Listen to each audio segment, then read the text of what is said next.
श्री स्वामी समर्थ. श्री स्वामी समर्थ. जय जय स्वामी समर्थ या यूट्यूब चॅनलमध्ये मी वैशाली तुमचं सगळ्यांचं स्वागत करते.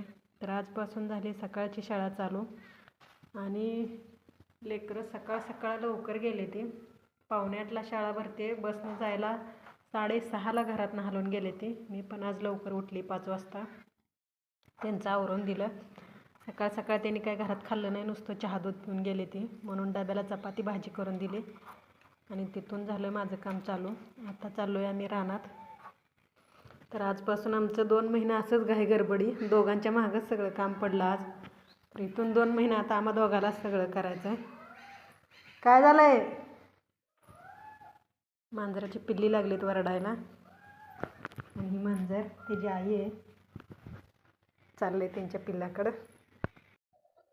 तर सकाळ सकाळ आधी स्वयंपाक करून घेतला, धुणं भांडी करून घेतलं.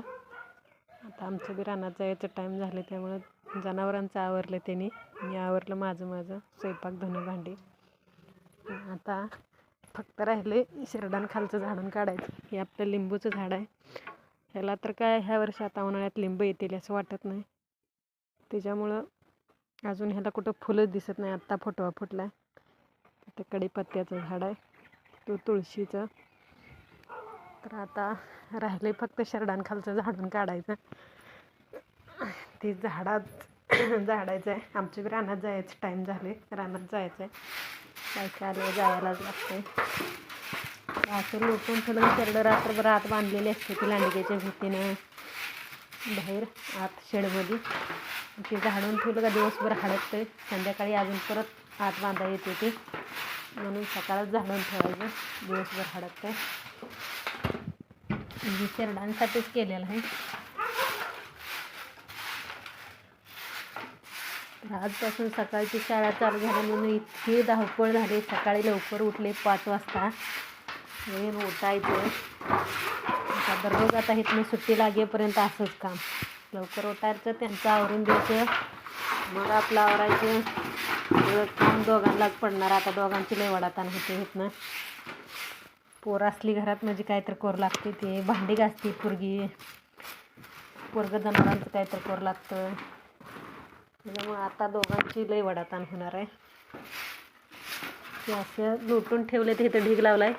ही लसणाला टाकायचं आहे म्हणून ढीग लावून ठेवलं इथं. ही लसणाला टाकलं म्हणजे लसूण लय चांगलं येतं हिनं, पण एवढंच थोडं लिहून कुठं टाकाय, 2च शेळे त्या म्हणून इथं असा ढीग लावून ठेवला आहे. आणि परत हे बारीक जरा काठीनं बडवायचं, हे जरा पिट्टं करायचं लेंड्यांचं आणि घेऊन लसणाला टाकायचं. ह्यानं लसूण लय चांगला येतोय म्हणून असं ढीग मारून ठेवलं आहे. उकरंड्यात टाकलं का ही परत घावत नाही उकरंड्यातनं. आपल्या शेळ्या बांधल्यात इथं आज सगळं एकटीच्याच मागं. इथं शेळीचं बारकं पिल्लं आहे आणि हे हरभर काढाय पण आले. तर आता झाली सुगी चालू, आठवडा झाला. त्याच्यामुळं सगळ्यांची ही कोंबडीच्या पिल्लांसकट बघायचं. शेरडं बांधायची, पिल्ली सोडायची. ही 2 कुत्र्याची पिल्ली इकडं बांधली, ती ह्यांना घालायचं पोटाला. कुठं काय करावं हे सुधरत नाही. टप्या खाल्ली चपाती? काय तुला काय पाहिजे? काम नको, धंदा नका, असं बसून बांधून खायला बरं वाटतंय ना. तर ही हिंडत लोकांच्या घरी जाते ते म्हणून ह्यांना बांधून टाकलं आहे. संध्याकाळी सोडतोय. ह्यांना आज मका ठेवली होती, आता त्याच्यामुळे इथलं खालचं लोटा येत नाही. ह्यांनी मका सगळी खालीच सांडली भुईला. ती मका इथून खाल्ल्याशिवाय आता ह्यांच्या खालचं लोटून चालत नाही. आता हे 4 वाजताच लोटायचं. त्या पिल्ल्याने तेवढी बारका असून सांडली नाही आणि ह्या दोघीच्या मध्ये ठेवलेली ह्यांनी दोघींनी सांडून टाकली सगळे. आता घालायची शेळ्याची वैरण आपली, कारण परत एकदा रानात गेलं का 2 वाजेपर्यंत येत नाही आणि मग दिवसभर ह्यांना पोटाला अन्नच मिळत नाही. त्याच्यामुळं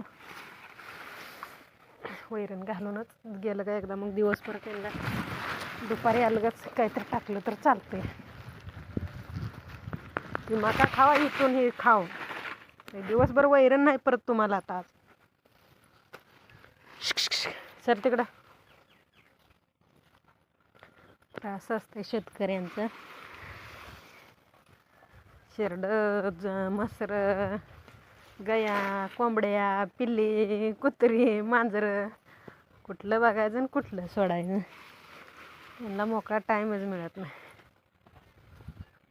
दर तुला खाल्ली नाही मका तू? मका मका खाल्ली न घाऊ ठुलं हुशार झाली आहे बघ. खावा वैरण वैरण खा वैरण.